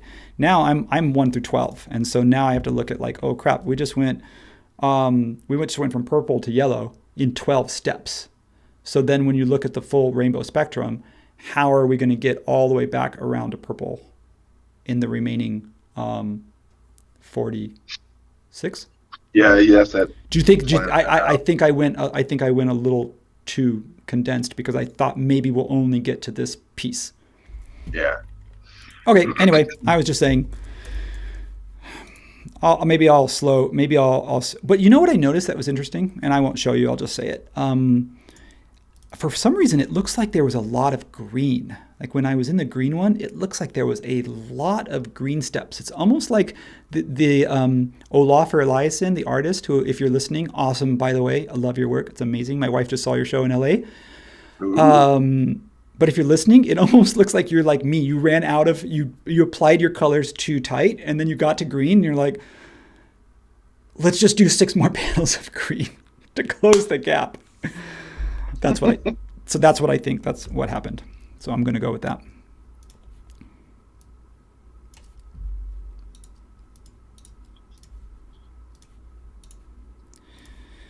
Okay, apply to selection. I'm going to start, speaking of green, I'm going to start moving into green. So we're going to go into, we're going to duplicate. And then we're going to go, and then I'm going to do like 4 more. I'm not going to do all of them. And the reason why is because I really just want to get one rendered shot. So I just need enough. I need to go at least halfway so that I can get, the right shot. And if we do the full 360, I'll do that on my own time. This will be for fun. That should be enough. I think that'll be enough. Yeah, thanks. I know, Tyson, you're like, come on, Eric. Oh, I know that move this along. I like everyone. I mean, you said it. A lot of what you've been doing is repetitive, and maybe it's not the most dynamic in the moment, but man, you're gonna be hitting a home run in about 5 minutes or 10 minutes.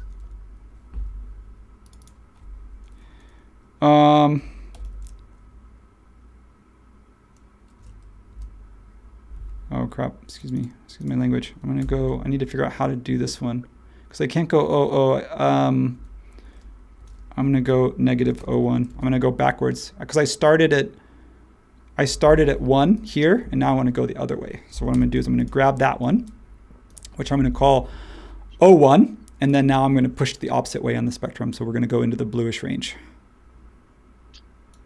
Okay, copy that. Yeah, we're just gonna stop at like teal, and then we'll call it. So a few more. We're gonna go paste and apply to, whoops, there's no selection. So then apply to selection, make unique. It's actually, I don't really mind these things.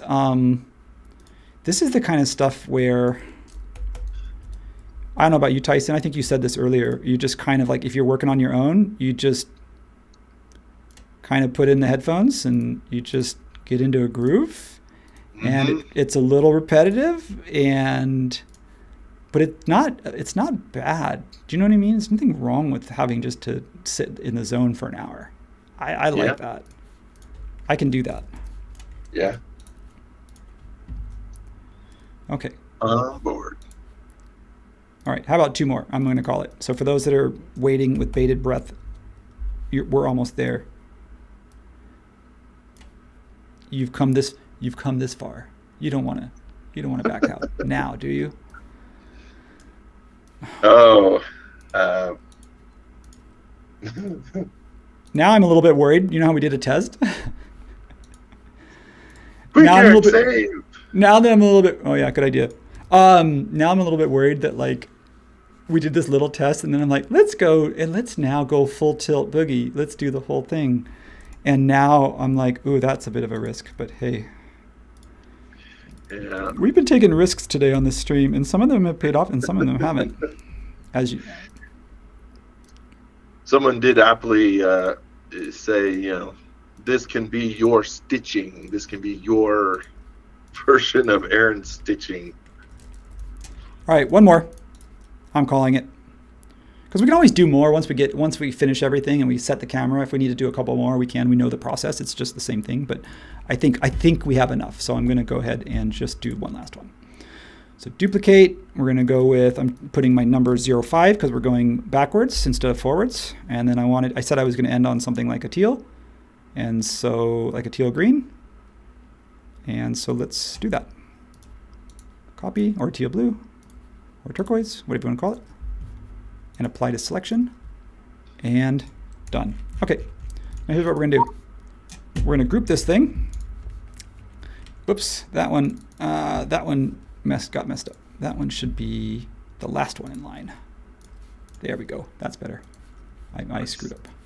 All right, so now what we need to do is, that's where our view is gonna be taken from. So I will do this again, and I will do this correctly, but let's just see what that looks like. So I'm going to take this, I'm going to copy it.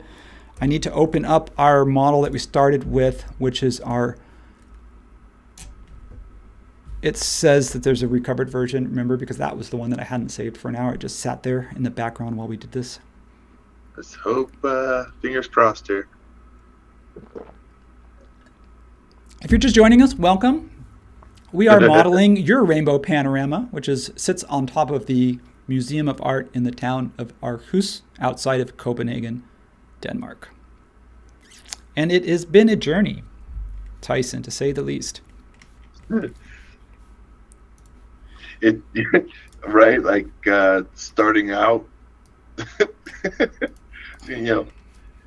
hitting the, what's the expression? Out of the gates, running. Immediately, our stream crashed, and oh yeah. We had what you'd call a rocky start, but hey, you know what? We didn't give up though. I thought for just a second, for just a minute, I was like, should we just call it? Is that a sign from above?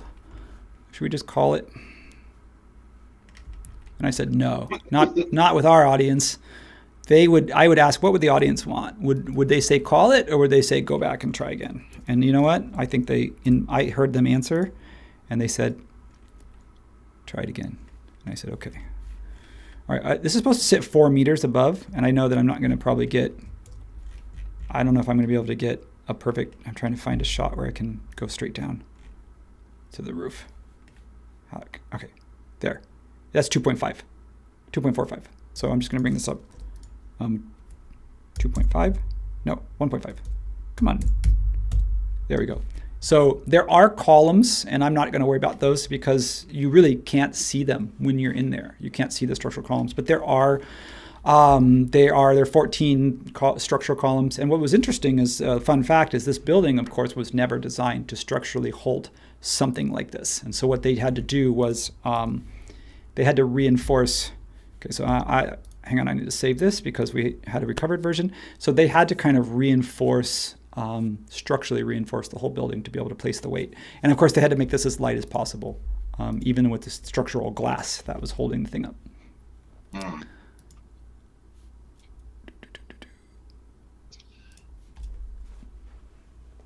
I'm looking at the time. I'm aware of the time. We may go a few minutes over. I don't think you'll get too many complaints. Once you fix the colors, everyone put the pitchforks away. So look at this. Look. Did you notice while I'm opening? Look at the where my mouse is. Did you see the? Let me go back to that. Did you see the shadow on the building? Yeah, is that not so cool or what? I mean, I'm telling you, it's from below. It's the coolest thing you've ever seen, and when you're up there, it's even cooler. It's really, really special to have. I'm just going to turn profiles off because this is. I'm going to redo that step where I'm just going to group the buildings. So I'm going to go select all in same tag group, and I'm going to do the roads again, but I'm not going to hide the edges this time. So I learned my mistake. Or actually, you know what? Better yet, I'm only going to grab the buildings. I don't really need anything else. Because you'll notice that in this model, I only have like what is the equivalent of like a district. So let's go ahead and place this model in context, which normally is how I start. Normally I start a project and I geolocate it because if you do it later, add location needs updating. We're not.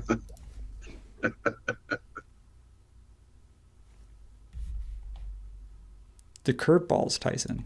The curveballs. And this doesn't even have anything to do with like pivot. What we're going to do is we're going to pivot. That's the name of the game. Pivot. Let's see if Google Earth yells at me. Google Earth is having a bad day. and needs it's Google Earth's nap time. So you come back later. Mm-hmm. I wouldn't be surprised. All right. Aarhus, ladies and gentlemen. Our art museum, we're going to grab this because I want an aerial texture to sit at the base so that when you're up looking, you can like look out onto the water. So I'm going to grab a really cool aerial and we're going to bring this in. The art museum is, okay, here's the train station is here. And you arrive at the train station and then you just walk up a hill and there's a park and there it is right there. Pretty cool. So what I'm going to do is I want to kind of put that in the middle of the shot, and I want to kind of go far enough out that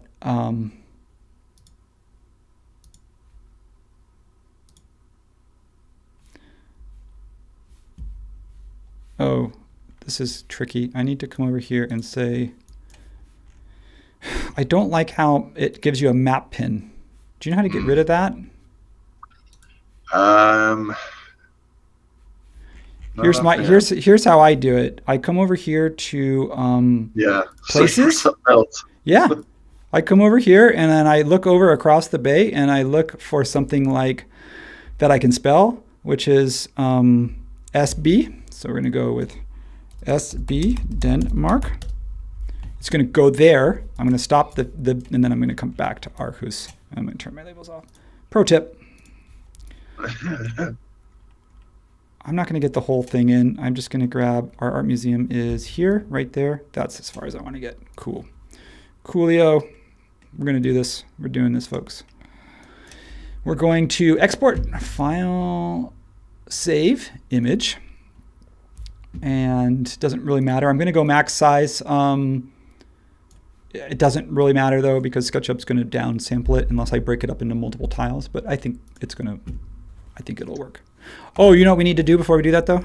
We need to double check. If you're going to output and bring it into SketchUp, you want to make sure that you have a scale on so that we have something to scale. And then you want to double check. You want to double check that your north arrow is up and that your camera is not tilted. Because sometimes when you're navigating in Google Earth, it's really easy to tilt the north arrow in the camera. Now I can do this. I think this will make a difference. I think this is worth the effort.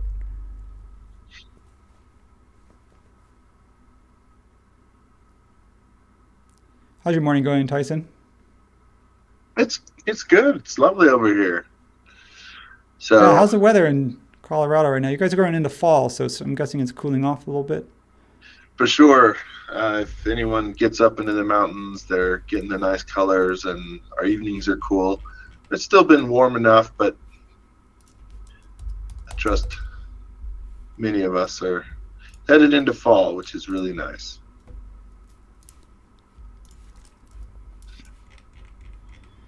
All right, that says 800 feet. So for a second, I'm going to have to switch my model units back to architectural because I didn't change that in Google Earth. And turn off link snapping. All right, so we're going to do the same thing. We're going to group that, go into the group. We're just going to guesstimate 800 feet. We're going to resize the active group. We're going to explode that because we don't need that group anymore. And I want to make sure that I explode the texture because I do want to make sure that it shows up in V-Ray in case we need to edit it for any reason. And then I'm going to place it in. I'm going to figure out where. There's the museum there. So let's use that as our reference point. Where was our museum? Maybe I should.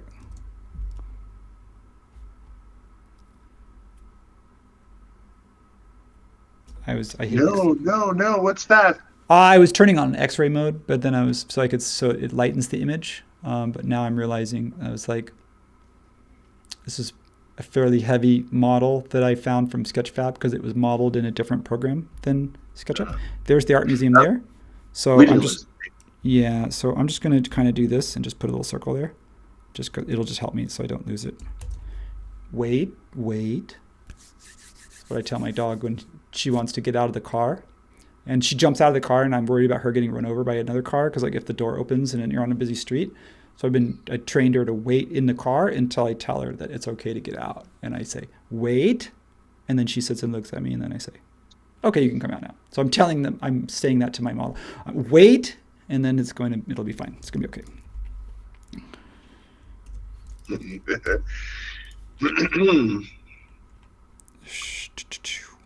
Ooh.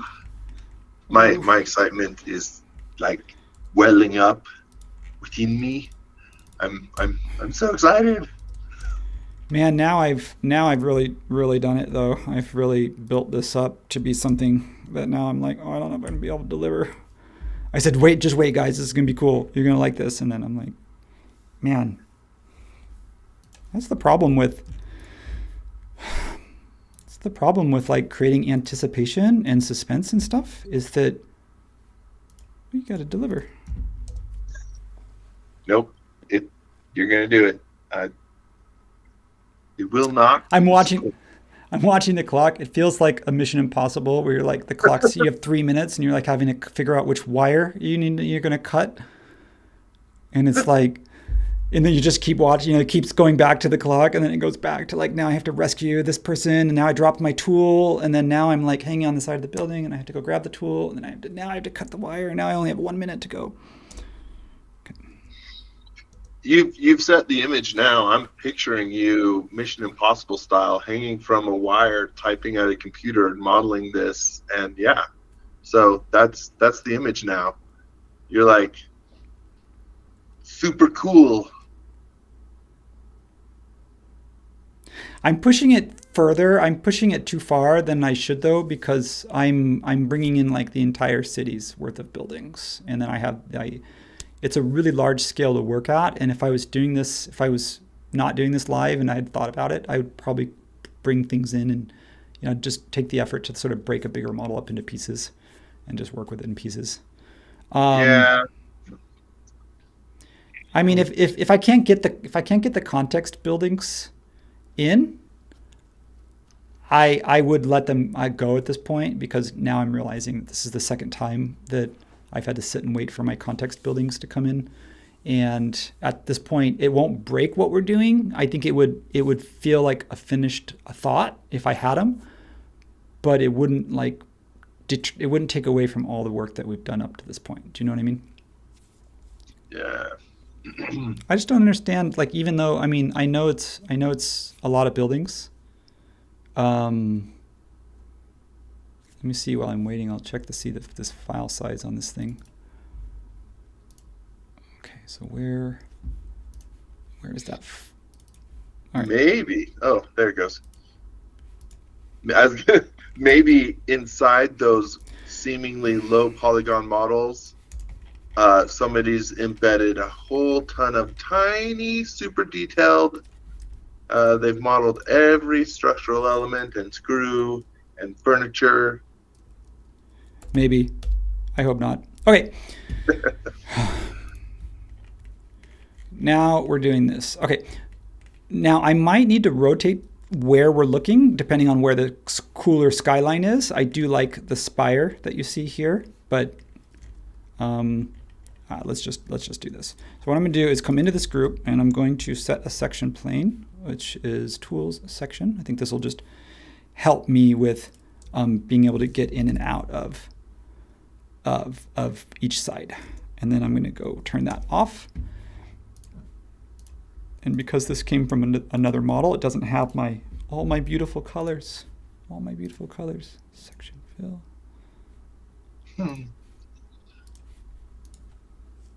So I'm going to go ahead and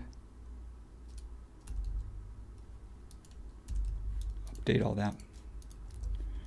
All right, Tyson, I'm ready. Oh, 1 minute to go. You guys live, man.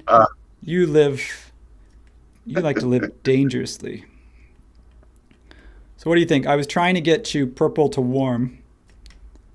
Yes. Oh man, I don't know if that's going to do it. I don't know. Okay. I don't know, Tyson. I don't know. I say that a lot. I say when I don't know. I say I don't know. Yeah. We're going to switch camera to camera 2-point perspective. Whoops, what happened there? Camera 2-point perspective. And then I want to get out of this. I want to get out of this group. And then we're going to. I also want to come over here and because we're doing this in a new file, I'm going to reset my V-Ray settings, and then we're good. We're going to do it. camera. I don't play with output. I match viewport, so that way if I change my camera, I do global illumination. It's going to give us actually some cool light bounce, the ambient occlusion. I turn that on. And with denoiser, I want to just pull that back a little bit from default. Is it worth, as you get your settings dialed in, before you hit render, should you save? Yeah. Did you save? Yep. We did it. We're ready. Okay. I almost don't want to do it. I almost want to end the stream here and just be like, tune in next week, folks, to see whether this thing worked at all or not. It already looks awesome. I mean, I'm going to add some fog. Hang on. I want to add some volumetric environment. I think that would be cool. It is Denmark, so kind of a gray day. Okay. So here we go. Moment of truth. Drum roll. No, I don't need to do that. It's not that big a deal.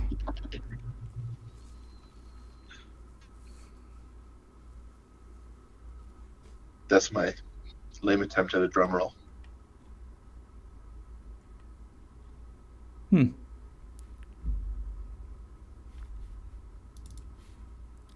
That's interesting.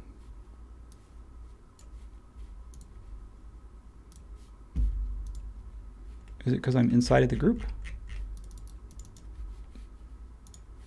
View, section cuts, styles, add new.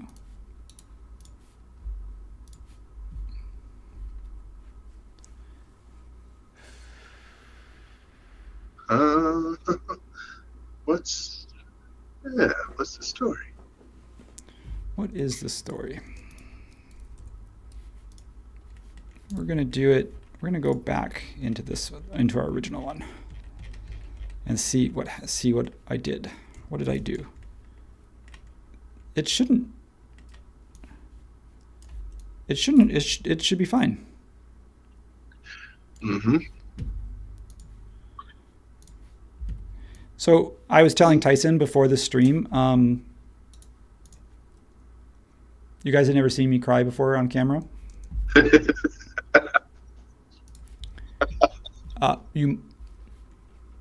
No, Eric, I have total faith.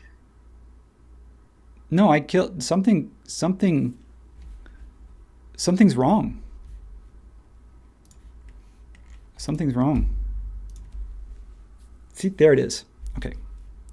So, no, you shouldn't have total faith. No, you have to execute. You have to do it. You can't say I've got faith. You have to say, look, I did it. See? Okay. Look at that. When you go inside. That is... Huh. Weird. So what would happen if I went into here and I just took out a module and then went inside? Whoa. That's the weirdest thing ever. That is the weirdest thing ever. What is happening? It's almost like I have to take the view. Yeah, look at that. Look. As soon as I go inside, it disappears. All right, so we're going to do this. I'm going to take this and I'm just going to move this up. Let's just call this 20 meters. Okay, so now, can I go inside? Yes. Okay. So I can go inside, but for some reason, when it's fully enclosed, it breaks it. That is a funny bug. Yeah, look at that. Okay, well.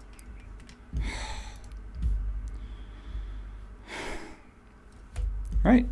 We're just going to do that then. We're just going to hide a panel. Okay, we're just going to play their little game. And then what I'm going to do is, I do like my outlines. I might want to turn those back on. That was kind of fun. And we're going to go line color. Just going to go lighten it up just a little bit. And we're going to do an interactive render so that we have the context in the background. See if that makes a difference. I'm going to copy that and delete it.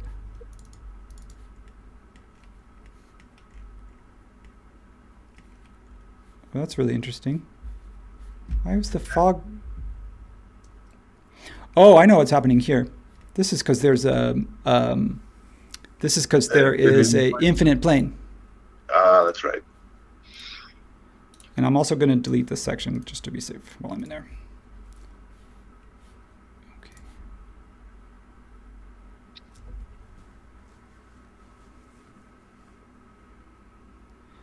All right, that looks pretty.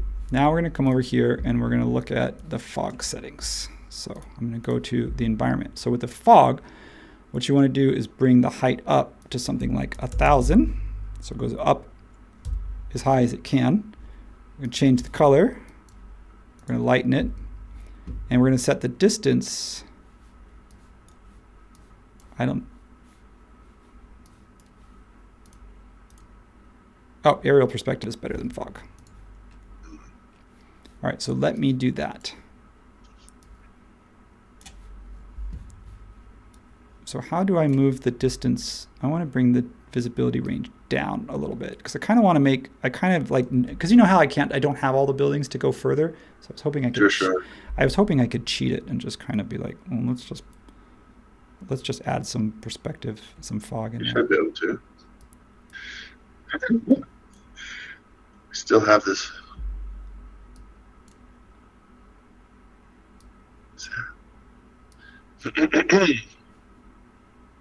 All right, I'm going to stop monkeying with it. I'm just going to say that's good. All right, now let's try this thing again where I've removed a panel and we're going to go in. We're going in, but you can't actually go in. You have to almost be on the outside. You have to be on the outside, right, looking in. And then what I'm going to do is, I don't have all the colors, so I'm going to change the field of view, not from 60, that's too wide, to something like 40. So we get a little bit of a narrower field of view, so I can kind of cut off the fact that I don't have more colors. Dude, we're so close. Mm-hmm. And then we're going to go in until it screams at us. It's looking sweet. I told you I had faith in you. Told you.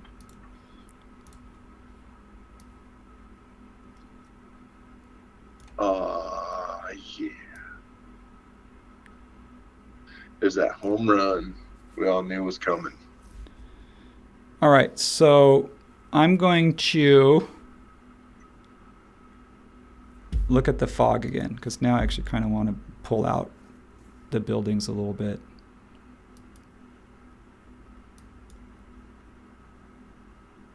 A little bit more. If I do that, though, it kind of feels like it pulls the color out of the model as well. All right, we're gonna stop it there, folks. I'm gonna push my render settings up slightly so we can get a little higher quality view. Render output, we're gonna try 1500 pixels, which is sort of, or 1920, which is my view size. And then I'm gonna switch from an interactive to a static render.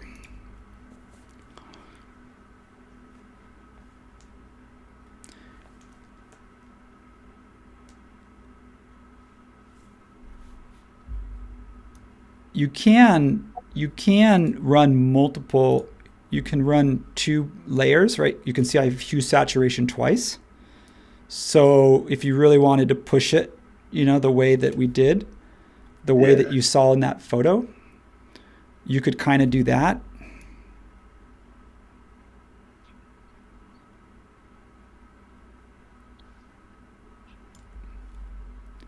I'm just going to let it do its thing. Lens effects. I want to enable my lens effects. Remember, we didn't look at lighting settings. We didn't really. There's a lot we didn't. I could put in lights inside there if I really was just doing this as as a rendering. I could take a yellow light and then I could take a magenta light and then I could take a purple light and a blue light and I could place those in there, and then you're gonna enhance that effect because you have a light source now. But to be true to the experience, The glass itself is the light source. So I would have to go back in and dial up. We looked at that setting here under the materials. We had that setting where we were looking at the coat amount, which I think I made a mistake. And I think the part of the problem is that my coat amount was supposed to be higher. So my fault. So be it. Even without all that, and even with all the stuff that you'd probably go and tweak with more time. You're getting lots of comments, because that looks amazing. That looks so amazing. That's so cool. Love this choice. I'm going to stop there. And I want to go back to where we started. And I want to round us out, and then we'll say a couple of goodbyes. We'll say our parting goodbyes. If I can find my source image, which is this one. And if I could find mine. And if I could